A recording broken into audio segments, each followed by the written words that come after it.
Megan Show continues. Carney to Tyrell. Hey guys, welcome back to the Meg Show. We are here for episode 5. And if you look on your screen here, if you have your video on, you're not listening to just the audio, our familiar face has returned back home. How exciting is this, Meg? Welcome back. Thanks, to the Meg. homeland. We're so happy to have you here. We didn't say this I don't know if I said this last week, but Meg was on a trip. She was on vacay. So if she looks tanned and beautiful, that's why. I was hopping around. I was just cruising. I was in the British Virgin Islands I was there for like 10 days. And I was thinking about it when you posted the new episode, but I was on the trip. I feel like I haven't seen you in so long, but like, we're not even like, I'm like, wow, I feel like I haven't hung out with Meg in so long, but like, it's not even like we're together doing this, but I was like, wow, I haven't seen her in so long. And it was just 1 week that I just couldn't make it. Yeah, it was like these episodes are a weekly hangout. Yeah. It's just what we do. It's just what we do.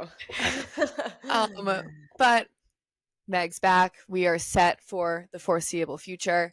And we've got another exciting week kind of to recap what's been going on. Once again, upsets. Upset City in NCAA right now. Upset season. This is a season of upsets. There's so many every weekend. You just can't not tune in because you're gonna miss it. I was on the boat refreshing Twitter and I was like, no way. Send it to me. No. Another upset. Really? Another upset? Really? I didn't pick Penn this weekend and then they win? Really? Yeah. You know, I had a feeling about that one. And I wish people could see our Instagram DMs and it's just like, this isn't real. Like, again. We're like, oh, we were. But, you know, maybe, I don't think we've had a perfect week yet. No, we were close. We were close. We should start keeping track of that so it's like visible. Yeah, we should have like a running like tally of it. Yeah, we'll add that in. We'll get to that. We'll throw that one in there. We can just carve some more time into my schedule. Oh gosh, but anyways, let's just recap the games that we were watching last week. Starting off with a game from the previous Monday, which I know I mentioned in the last podcast episode when we were talking with Emma. However, we're going to get into it a little deeper now. This previous week, Johns Hopkins beat Syracuse in the Dome in overtime. Girls, come on. Hopkins showed up and showed out. Hopkins, it was a close game pretty much the whole time. A little bit of back and forth. Syracuse kind of took that lead in the first quarter, outscoring Hopkins 6-2. Forced. Sorry, guys. Long day. Syracuse took lead in the first quarter, outscoring Hopkins 6-2. But Hopkins was able to kind of dig themselves out of that hole and came back and ended up winning the next 3 quarters, which, as we say, you want to win more than one quarter, and as long as you're scoring, you're in a good position here.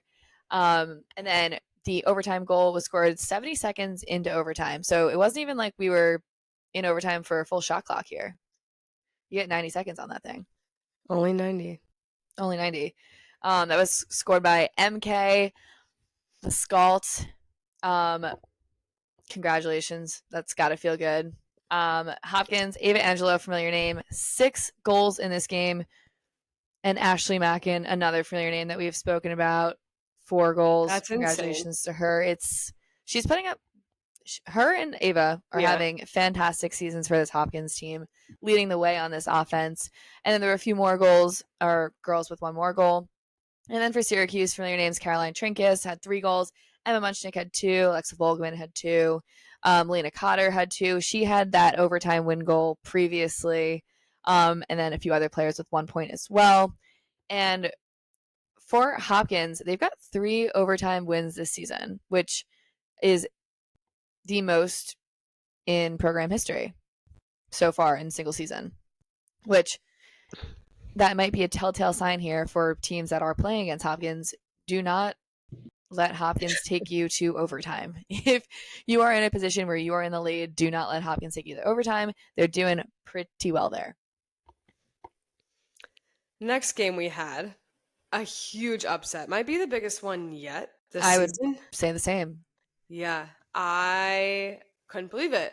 I literally, we have to show them our DMs. It's just back and forth, sending each other upsets. When I saw Mercer beat Clemson, like that was crazy. Awesome for Mercer. Super happy for them. Clemson, that's not good. You guys were rolling. But yeah, Mercer, they were unranked. They defeated number 9 Clemson for their first ranked win in program history. Mercer won 11-10. This game was at Clemson, so losing that game on your home field does not feel great. If we look at the quarter outbreaks, Mercer came out strong with 5 goals in the first quarter. Pretty even throughout. Went into half. Went into half up with a decent lead. They were up 7-3. And then third quarter, Clemson put up 4 to Mercer's 1 to bring it back sort of in range, and then 3 each in the fourth quarter. But Clemson just couldn't get those last few goals to win. Ansley Walters scored the game-winning goal with under 5 minutes left, and Mercer's defense just dug in, was able to hold Clemson off and come out with the win. Mercer had multiple different goal scorers. Caroline Gluss led the team with 4, Ansley Walters led with 3, and then a few others with 1 apiece. Clemson, Kayla McLeod had 2, Lexi Edmonds had 2, Natalie Shirtliff had 2, Lindsay Marshall had 2, and then a few others with 1. So a lot of different goal scorers for both teams, which is great to see. Love seeing that for Mercer, especially being not a younger program. They've been around for a while, but just a building program. So it's good to see that they have that talent spread across on offense and have different girls that can put the ball in the back of the net. Turnovers, though, were really high. As we say, you want to be around the 10. Mercer had 21 and Clemson had 19. So good for Mercer for not letting that affect them. But 21 and 19 is definitely a lot, and you gotta get that down. Clemson took 30 shots, which is crazy. I hope they're shooting this week out there at practice. But Mercer's goalie, Kayla Casey, had 12 saves, so huge day for her, getting the double digits. But just about almost 50%, 30 shots and 12 saves. So good for her and great day for Mercer. Yeah, I would have to agree. This might be the most surprising upset of the season so far. However, I also am thinking back to this. Haley Radigan Why does that sound? played at Mercer, transferred to Yeah. Northwestern, was huge for Northwestern's Yeah. offense when they won the national championship that year. So it's not as if Mercer has, they're lacking any talent on the field. Yeah. It just kind of placement, and then showing up big here and defeating ranked Clemson, who's having a fantastic season for themselves. That's so huge. They should feel so confident about that. And I actually know they're feeling confident about it because after they won, I was on TikTok naturally, and they were treated to some post-game ice cream for beating Clemson. So That's so good. A post-game sweet treat after a huge win just hits so different. Nothing better. Literally nothing better. Nothing better. So I'm glad that you ladies got to enjoy some victory sweet treats. The next game, I was right about this game. Meg was wrong about this one. UPenn pulls past Loyola. Penn won 12-10. This game was played at Loyola. And Loyola, I will say, on their home field, hard to play. You can kind of, from just personal experience at least, or maybe it was also weather conditions one time, but they're a tough team to play in their domain. They're very comfortable on it. So I picked Penn, but it felt like this game could have gone either way, and I think the score reflects that as well. Especially for this one, Loyola jumped out to a 3-1 lead in that first quarter, where Penn kind of had a slow first quarter with only 1 goal, but then was able to pick up the pace, putting up 4 goals in the second and third, finishing with 3 in the fourth. And Loyola's slower second and third quarters, having 2 points or 2 goals in each, wasn't able to compete with Penn at that point, therefore allowing Penn to kind of pull away and secure that lead. For Penn, we're seeing another familiar name, Anna Brandt, 5 goals. She's been insane for this Penn offense this season. Gracie Smith had 3, Keely Block had 3, and Eden Welch had 1. Loyola, we're also seeing some very familiar names. Georgia Latch had 3, Gabby Stapleton had 3, Chase Boyle had 2, and then a few others had 1 as well. We're seeing a little bit more of a more scores kind of with Loyola, but for Penn, you got Anna Brandt out there putting up 5 goals, shooting really well, having a good day. That's a good place to be in. And then I will continue to say the same thing. I feel like Chase Boyle is working really hard at Loyola right now, and this team's just got to be allowing her, helping her to put up more points because she is scoring. Her shooting percentage is pretty good. But yeah, got to get her more touches, got to get her the ball more often. And kind of same thing with Georgia Latch, I would say. For some other stats for this game, Loyola had double the amount of draw controls compared to Penn. They had 16, Penn had 8. But Loyola also had more turnovers than normal, which I would say contributed to their struggles to kind of finish. Obviously, the less you have the ball, the less you can score. But to also be in a controlling position on the draw, I guess it just goes to backtrack on what we say. Like, if you win the draw, you rule the world. But, like, not always. It's really not living up to its hype this season. Yeah, no, because this is just like a common saying in the lacrosse world, win the draw, rule the world. It's just becoming more and more untrue. And I think that if that backtracks like a little bit more to enforcing that shot clock, like 90 seconds, if you only have 90 seconds to work with the ball, if you don't finish, it's going the other way. There's going to be more draws because obviously people are putting up more points in those 90 seconds, or they should be. I don't want to say they have to be. But I feel like that's kind of a contributor for that one. I'm super happy for Penn. Super happy they won. It's great. They were sort of falling down a little bit, and now they got a good reset game and good win under their belt.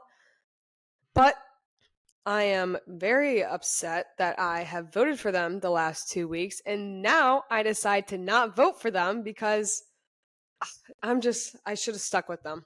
But I did not vote for them, and then they won. So maybe I will just never vote for them so they keep winning.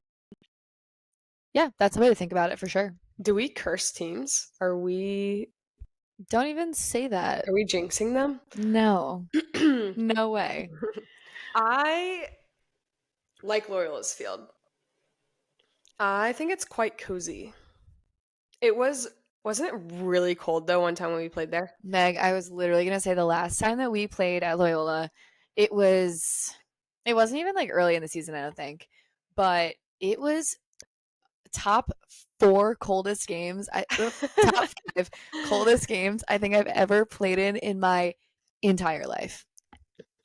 Yeah, I don't know. I liked, we played, it was nighttime there, so I like the under the lights feeling, but I don't mind their stadium. Cool lacrosse facility.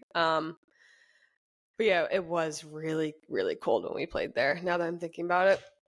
Anyways, up next, this game did not live up to the hype as the rivalry does, but we had a huge in-state rivalry between Princeton and Rutgers. Two good New Jersey teams battling it out. Princeton rolled Rutgers and won 20-8, so unfortunately there was nothing too exciting about the rivalry. The game was at Rutgers, so unfortunate to lose that rivalry on your home field. I'm just going to see how many times I can say rivalry during this recap. I'll just keep a tally. Anyways, Princeton came out of the gate so hot. They had 7 goals in the first quarter to Rutgers 1, which is insane. Sorry, I thought someone was pulling into my driveway. 7 goals in the first quarter to 1 goal. That will make you shake in your boots a little bit. Second quarter, Princeton then had 5, Rutgers only having 2. Third quarter, Princeton 5 again, Rutgers only having 2. Fourth quarter, Princeton 3, Rutgers 2. So they just could not keep up with Princeton. Princeton took the lead early in the game, getting 7 goals, 6-goal lead, winning every quarter after. So that just set them up for success. Mackenzie Blake, 8 goals for Princeton. Let's slide to her maybe. Let's maybe mark up on her. 8 goals in 1 game is unreal. So go off Mackenzie. Rutgers, let's just maybe mark up on her, send a slide or double. Meg Morserow had 2. Handful of other players on Princeton had 2 goals, 1 goal. Rutgers, Ava Chiarella had 3, and then everyone else had 2, 1, 1, 1. Princeton took 50 shots. If you 5-0. are Rutgers That is goalie, insane. if you're Rutgers goalie, like, I'm thinking of you. I really am. I But hope she's okay. if you think about it, so they shot 50, they scored 20. That means that's like 30 saves. That's true. She had It's a 21, save. so pretty much the same as 30. But Basically the same thing. defense, were they there? Was there any defense? Just help her out a Or- little bit. Yeah, poor Lexi. She was just standing back there alone. I know, she previously had a really good game. Yeah. So, I mean, she had 21 saves out of 41 shots on goal. Not saying that she didn't have a good game this game. However, it's the loss, like that part doesn't help. But still 21 saves on 50 shots. That's 50 shots. 50 shots is unreal. 50 shots. That's insane. I actually can't comprehend that. The girls were cooking on the Princeton offense. Yeah, wow. But you can see in the stat line, like Mackenzie Blake, 8 goals. Like, could you be a little nicer? Could you be a little nicer? Wow, that's a crazy stat. But yeah, unfortunately, that rivalry did not live up to the hype. Princeton fully handled Rutgers and came out with a big win. That they did. And this next game lived up to its hype and proved Meg and I both wrong, I'm pretty sure. This Virginia comeback against Duke was one of the more wild things I've seen in a few years. I was literally watching, actually, on the boat in the British Virgin Islands, tuning in, doing my part, just trying to tune in. And it was like, I don't know, third or fourth quarter. Actually, let's look. 9, It's the third. 10. Yeah, wow. I think I was watching in the third quarter, and Duke had a decent lead. Like, I almost texted you, like, oh, Duke's gonna win. Like, they were handling Georgia. They were handling Virginia. Wow, 10 goals in the third quarter. Anyways, continue. But this start also started similarly to the Princeton game, where Princeton went up 7-1. However, in this one, Duke goes up 6-0.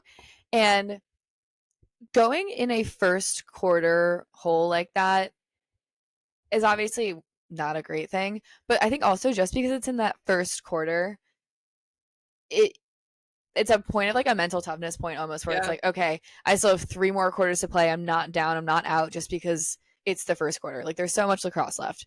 That is a true saying. There's always, for the most part, so much lacrosse left. So yeah, Duke goes up 6-0 in the first quarter. Then Duke puts up 4 goals in the second quarter, while Duke puts up 3. Oh my god. So it ends up being 9-4 going into half, right? So I would kill to be a fly on the wall in this UVA locker room during halftime, because I do not know what coach said to this offense, this Virginia team put up 10 goals in the third quarter. Meg, how many minutes are in a quarter? 12? 15? 15. 15. Right? Wait, now you're making it was 15. It's 15. Oh my god. Okay. 15 minutes. 10 goals in 15 minutes. It's like almost a goal a minute. Unbelievable. Like, you win the game. So they put up 10 goals, which makes sense that Duke only had 1 goal in the third because they had no time to score. Because they did not have the ball. Virginia had the ball the entire time. And they were like, you know what? Sorry. The first half was a warm-up. Watch this. 10 goals. And then finish off with 2, drop down a little bit in the fourth, probably a little tired from that third. But Duke was still held to 1 goal in that fourth too. This game finishes 16-11, played down in UVA.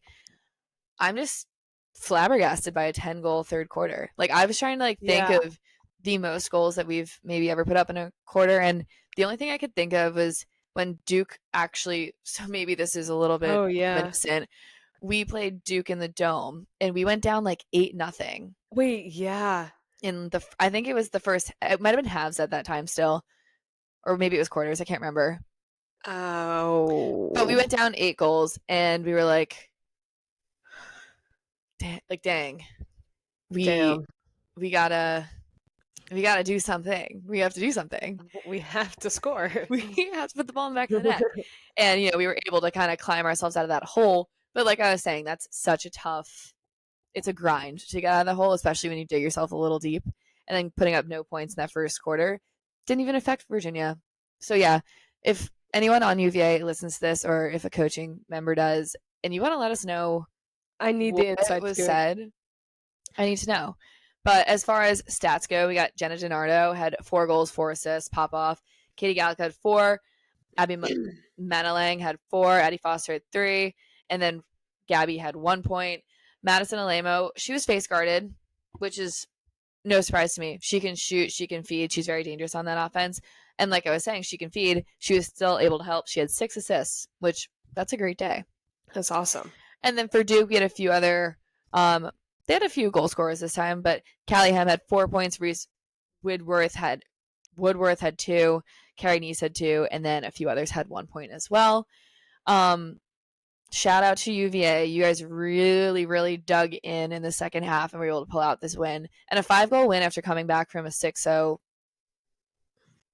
deficit. That's a huge win. That's huge confidence. Yeah, I totally tuned in, was like, Duke's got this. On Twitter later, big upset. Anyways, that was crazy. Need to know what was said in that halftime speech. But next game we had was Maryland against Michigan. Maryland was ranked 5, Michigan at number 11. Michigan's sort of falling down the rankings a little bit. Shush. They're on the struggle bus right now, but have faith. But yeah, Maryland won 14-12. It was at Maryland, which if you know or if you don't know, that is a difficult field to play on. It's AstroTurf, which is like field hockey turf. It's super short. It's like carpet basically. The turf burn goes crazy. You fall, it really does. Yeah, you fall, you're done. Hope you don't get staph, but it's not a great field, and that shows in their record because Maryland is 176-12 at home under Kathy Reese. They've only lost 2 conference home games under her. We did actually beat Maryland at home on that field. Just gonna throw that out there. So we are one. And I did get turf burn. Yes. So you got to be careful there. Stay safe. Y'all stay safe. But yeah, so Michigan, good first quarter. Honestly, close pretty much throughout the whole game. Michigan had 4 in the first quarter, Maryland having 5. Then they each had 3 apiece in the second quarter. Coming out of halftime, Michigan had 3, Maryland got 5. Fourth quarter, Michigan had 2, Maryland had 1, and just wasn't enough for Michigan. Maryland improved to 12-0 all time against Michigan. The 2 schools head-to-head series dating back to 2015. Maryland, Kate Seitz, actually know her. She's from where I'm from. Had put up 4 goals. Great game for her. Maisie Clevenger had 2. And everyone else 2, 2, 2, 1, 1. Michigan, Ava Class, 6 goals. Woo! Go Soft off, trick. sis. That's awesome. Great game for her. Love to see that. Jill Smith put up 3. 2, 1 for everyone else. Maryland won the draw control battle 17-10. Thank you for proving us right that if you win the draw, you win the game. And then Maryland's goalie, she was Big Ten Defensive Player of the Week, made 7 saves in between those orange pipes, including 2 in the fourth quarter on free position opportunities to help them secure that win, which is huge for her. Really standing tall up there. And also just being able to have that confidence in your goalie all over, like across the field, the defense having that confidence, knowing that she's back there and can be the last line of defense and really give them a good chance is huge to see her make those 2 saves, especially on free position. Those are like free throws in basketball and should be automatic, but their free positions are just getting harder and harder to make these days. And defenses are really good at stopping them, and especially with the goalies. So good for Maryland. Big home win for them. Hopefully Michigan can sort of not recap. What's the word I'm looking for? Just get it together. They can hopefully figure it out. Bounce back. I have faith. Yeah. I got faith. And then with this last game, I think so. Mercer beating Clemson was shocking, and this one I would say was my second most shocking, which could be questionable. However, second most shocking, at least of this week, was Stanford beat Yale, guys. And so Stanford beat Yale 11-10. So this is a close game. This game was played at Stanford, so Stanford had that home field. But just to kind of give you an idea of the season that Yale is having right now, they are the number one team in the country in shots taken. They are the second best team in draw control percentage. They're number 6 in caused turnovers. They were one of 4 teams undefeated in the country, and they are, as of now, only giving up 5.4 goals a game. That's the second best average in Division One. So these stats, they got something good going on in Yale. These stats are fantastic to have. You have offensive stats, defensive stats, draw control stats. Caused turnovers. This looks very, very well rounded. And the Stanford team looked at Yale on paper and was like, wow, these guys are pretty good. But they are not beating us today. Absolutely not. Not on our home field. And Stanford proved that. They won 11-10. They had a huge first and third quarter. However, a shocking statistic that we've talked about a lot was putting up 0 goals in a quarter. That is something to win you really can't have. Mm-hmm. But once again, Stanford, maybe they heard us and they were like, watch this. Stanford had 0 goals in that fourth. They had 0 goals in the fourth. They held on to their 11 goals. They scored 4 in the first, 1 in the second, 6 in the third, 0 in the fourth. And they held on to that for the rest of the game, where Yale was kind of steady putting up points. They put up 2 in the first, 2 in the second, 3 and 3 in the third and fourth. So Yale was probably scoring goals in that fourth, like, we got this. Like, we're going to come back. We're going to win this. And then Stanford's just held them to it. They were like, you're not scoring more than us. Stanford, Poliski's having a insane season for them. She had 5 goals. Ava Arceri had 2.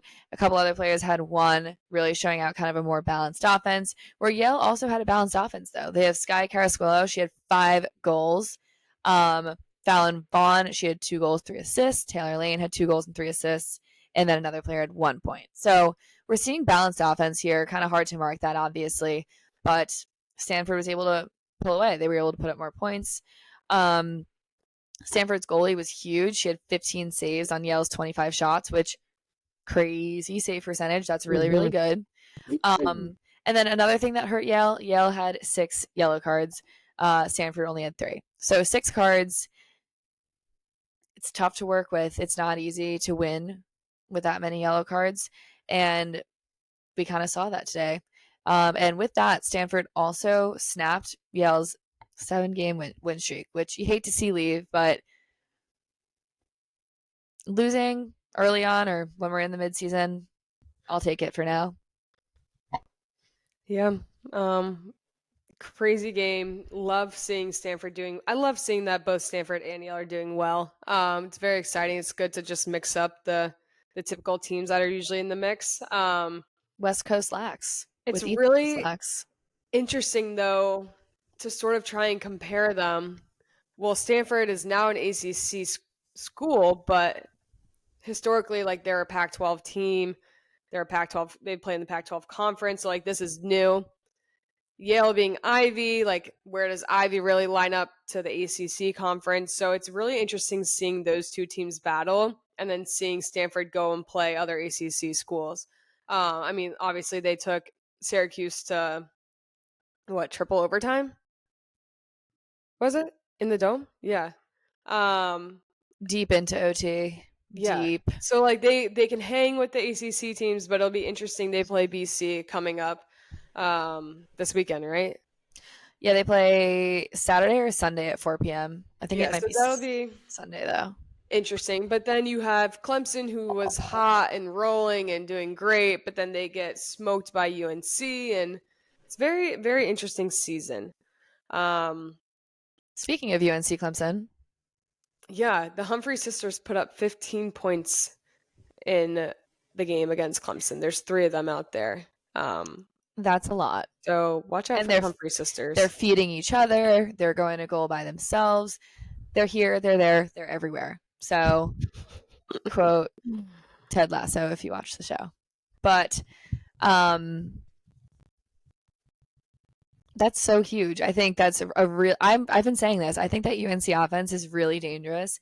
They've got girls who are coming back into the play. We've got the transfers coming in, that being the Humphrey sisters, and then the people that were playing during these kind of injured times. They're now veterans on the field. They've played in big games. They've played against really good teams. They're building their IQ, their chemistry, and I think they're putting together a really, really pretty product right now. Yeah. Another exciting little fun fact and news that came out today or yesterday. I think yesterday. Nevada is sanctioning lacrosse. Woo! So that's exciting for them and growing the game. So love to see that. I saw on Twitter that lacrosse is sanctioned in only 25 states out of 50. So And now Nevada. it's not one in Texas. Somebody fix that. Yeah. I wonder why. Like, what are the rules or like qualifications that go into that? Yeah, I'm also curious what that means, like not sanctioned. Like, does that mean it's not like A school sport? I think that's what it means. like it's not recognized? Yeah, like so growing up for me, one sec.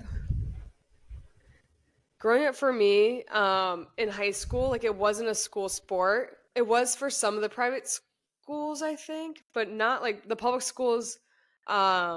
It wasn't a school sport, so you just played for like your city or your town that like you guys would call it your town, but like for us, we would just play for our city. So if I lived in McKinney, but there's 3 big public high schools in the city of McKinney, but if you go to any of those, you play for one team, which is McKinney for the city. So Yeah, I feel like that makes sense then.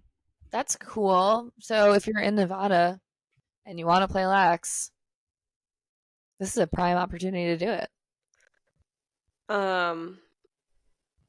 Yeah, I think that's what sanction means, like a sanction. I mean, it makes sense in my head. But if anyone has a proper definition, feel free to let us know in our questions section. Yeah, you guys don't. We have a few new questions. Let's see here. Thoughts on the transfer portal? Is there any drama that comes with it? I feel like it depends. I think the transfer portal has been a really interesting aspect of sports, and I wouldn't even just say lacrosse. I think you're seeing it in all sports, really, especially with that impact of NIL. I think people are using the transfer portal much more loosely than previously. But with like the people in the transfer portal, whether it's 5th years or even people who are just in their 4 year or 5 years eligibility, I wouldn't say it's like a drama piece. I mean, obviously, I think if you choose to leave a team, it's a sad thing because you build relationships with these teammates. And leaving, even though it might be a sad thing, I think it's also a point where transferring is something that you're doing for yourself to better yourself, because sometimes situations, they might not be what you want to be, or they might not be like a place where you want to be in. So that's like why the transfer portal is an option where, you think maybe you'll be a better fit somewhere else. It's an option for you. So I really enjoy watching the transfer portal from, learning about it on X or whatnot, but it's been definitely really interesting to see and like have people we know go through it too. But yeah, I think the drama piece of it probably exists, but yeah, I feel like it's case by case. Like I feel like there can be drama between the player and then the coaching staff. There can be drama between the player and their teammates. But like if you're out of school and you've made good friends there and you transfer and then they are like no longer your friend, then you just you don't. You guys have probably good weren't friends to begin with at that find better point. friends and don't waste your time with them, because they should support you, because going to transfer portal, you're doing it for yourself. And you only get so many years playing college lacrosse. So if you're not happy where you are, you feel like you could be better somewhere else, or there's a different fit, then you do you and only worry about yourself and do what's best for you. Yeah.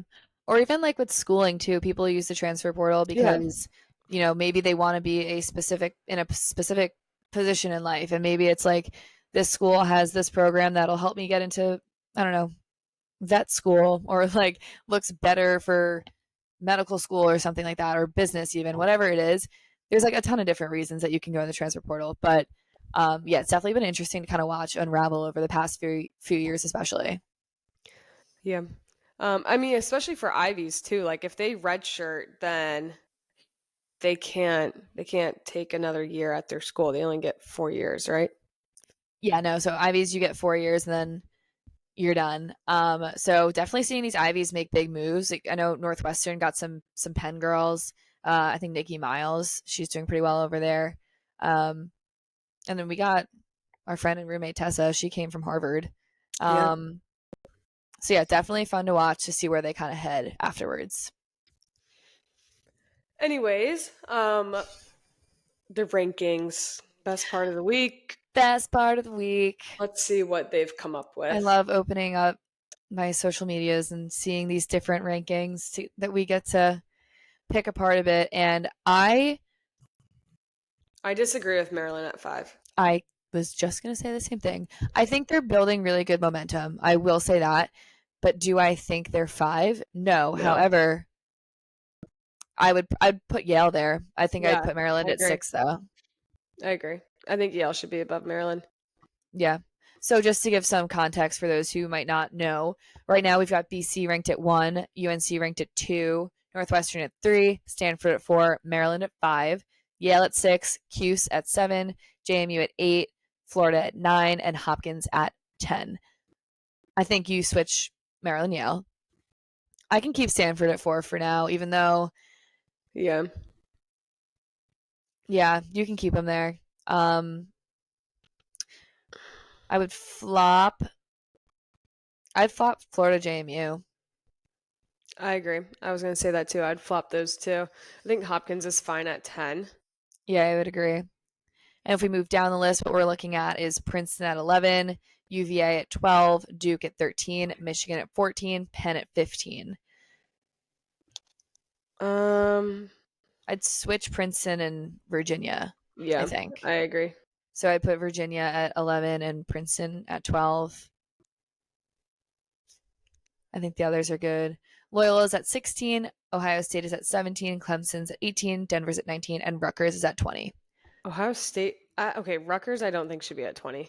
Ohio State is a sneaky 17. They're quiet, but like sneaky. I'm big fans. I'm a big fan. I'm big fans. I'm big fans. I like Ohio State right now. I like them at 17. I think that last 5 makes sense. I'm trying to think of who would you put at 20?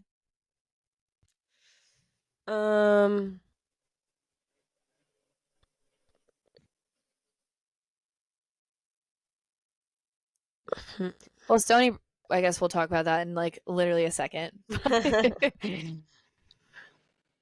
I might put Stony Brook at that 20 spot, which might be controversial because Rutgers did beat them, but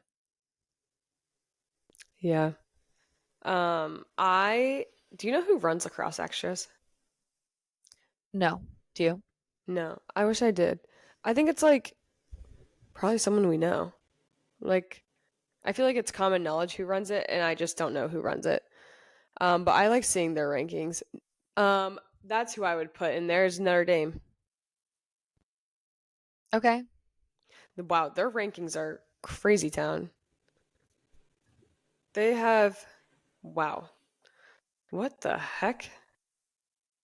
They have some crazy rankings going on. Give me the weirdest one. JMU for US Lacrosse Magazine is at 8, and for Lacrosse Extras, they have them at 14. They have Maryland at 4. This can't be right. Yeah, it was one day ago. These are the latest IWLCA rankings. They have BC, UNC, Northwestern, Maryland, Stanford, Yale, Hopkins, Florida, Syracuse, Princeton, Michigan. This is just nuts. They have Denver at 24 compared to US Lacrosse Magazine having Denver at 19. Wait, I kind of don't hate those rankings though. Maryland at 4? Maybe that one, but I feel like I'm understanding the others though. I definitely get what you're saying. Comparatively, it's crazy how different they are.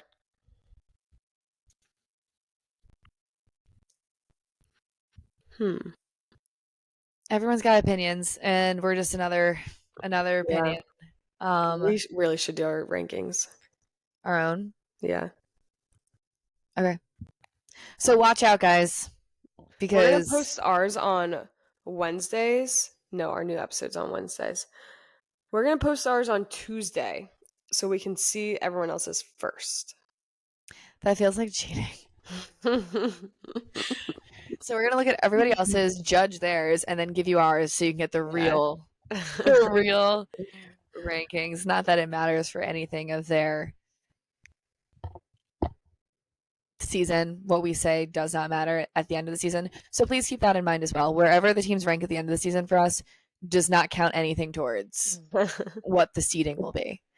But no, yeah, Boston College, UNC Northwestern, they will, unless something absolutely wild happens. Unless Stanford beats BC.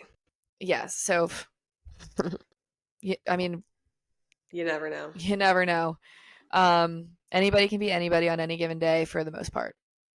But yeah, no, they'll probably hold top 3 for the rest of the season, and I'll knock on wood for that. But looking ahead towards our upcoming games to watch, I know I just said this, but Stony Brook played Denver today. They manhandled Denver, or woman-handled Denver at Denver, I'm pretty sure, which we can talk about next week, but that's one of my reasons why I'd push Stony Brook back into the top 20. Then we're looking on Wednesday, so we got some good midweek games. We got some nice weekend games, a lot of time to watch lacrosse, except if you work. Open up a second computer or get your monitor on. Get your monitors on, tune in, because Wednesday we've got Notre Dame versus Harvard at 2:30 p.m. I'm very, very curious to see that lineup because currently they're ranked a little close to each other. So I'm wondering if maybe they'll flip-flop. Who's going to come out on top for that one? So that's at 2:30. Loyola versus Cuse is at 5 p.m. That game's always could be an upset in there. Yeah, that game's always a fun. I was playing them, like especially in the Dome. It's a competitive game. It's fun lacrosse, I guess I would say. Fun to watch, fun to play in. 2 good teams going at it. Excited to see the turnout of that one. Yeah, that could be a good game. Yeah. And then we got JMU versus UVA, 6 p.m. So Wednesday, if you've got time, you can watch lacrosse all night, basically, until you go to bed. If you fall asleep early. But JMU will play UVA. I'm excited for that one too. I'm seeing if UVA kind of holds on to this good ride they're on right now. JMU might step up. Who knows? Thursday, we've got Clemson versus Florida. I guess I'll tell you my thoughts in my rankings or my picks later this week. That game's at 12 p.m. because classically in Florida, if you play there, you will be playing at the hottest point in the day. Yeah. Naturally. Like, thankfully. It's Thursday at noon. That makes no sense at all. Is it spring break? Oh. I think it's spring break. Yeah, you might be right. If I'm remembering correct, but I could be wrong. It probably is, honestly.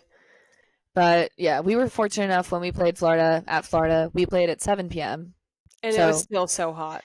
It was still hot, it's still humid, but at least it wasn't noon. So yeah, that's a win. And then the last game that we're tuning into is a Big Ten rivalry. These 2 teams have crazy history.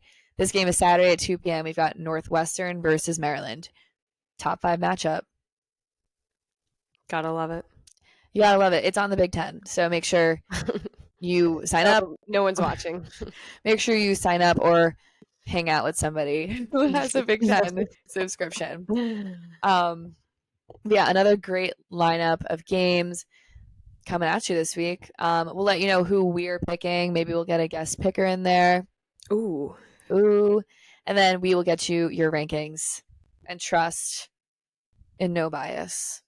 Not from us. We never get Just the facts. But yeah, looking forward to these games and looking forward to recapping with you guys next week. Thank you so much for tuning into the Meg Show. We'll see you next week.